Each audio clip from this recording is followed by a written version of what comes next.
అన్న చెప్పండి. నేను ఆర్మీ పర్సన్ బ్రో. ఆర్మీనా మీరు? నాకు ఇప్పుడు బండితోనేం అవసరం లేదు కాబట్టి నేను బండి నమ్మేస్తున్నాను. ఒక బండి కావాలన్నా అందుకే ఈ 80,000కే 1 లక్షలు పెట్టేశానండి. మరి ఎట్లా మా దగ్గరకు వచ్చిన తర్వాత పేమెంట్ చేస్తాం మేము?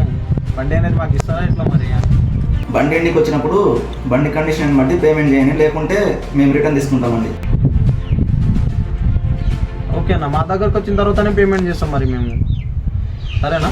అంటే తీసుకుందాం అనుకుంటే బండి తెప్పిస్తానండి. బండి మీ దగ్గర లేదా? అంటే బండి బయట ఉంది. బయట ఉందా? బయట అంటే ఎక్కడన్నా? నేను వర్క్ చేసిన కాడనే, అంటే నాకు ఏం అవసరం లేదు కాబట్టి అట్టే పెట్టొచ్చిన. ఓకే అన్న.